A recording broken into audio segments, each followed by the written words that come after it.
আসসালামু আলাইকুম এভরিওয়ান। আজকে একটা খুব সহজ এবং ডেলিশিয়াস রুই মাছ রান্না করে দেখাবো।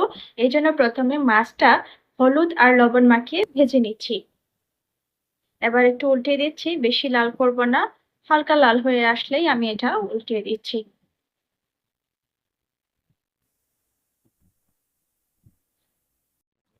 মাছের দুই পিঠই ভালোভাবে ভেজে নিতে হবে। ভেজে নেওয়ার শেষে মাছগুলো সাইডে রেখে পেঁয়াজ আর কাঁচামরিচ একটু তেলের মধ্যে সটে করে নিয়ে হলুদ, জিরা গুঁড়া আর লবণ পানির মধ্যে গুলিয়ে অ্যাড করে দিতে হবে। একটু নাড়িয়ে চাড়িয়ে দিচ্ছি, এবার মরিচ গুঁড়ো অ্যাড করছি, ওইটা একটু নাড়িয়ে চাড়িয়ে দিয়ে দিতে হবে। এবার আমি মাছগুলো একে একে মিক্স করে দিচ্ছি, উল্টিয়ে পাল্টিয়ে নেব একটু। এবার মশলার জলটা অ্যাড করে দিব। দেওয়া শেষে সুন্দরভাবে উল্টিয়ে পাল্টিয়ে নাড়িয়ে চাড়িয়ে জলটা শুকিয়ে নিলে রেডি হয়ে যাবে রুই মাছের ডেলিশিয়াস রান্না। ভালো লাগলে লাইক করবেন। আল্লাহ হাফেজ।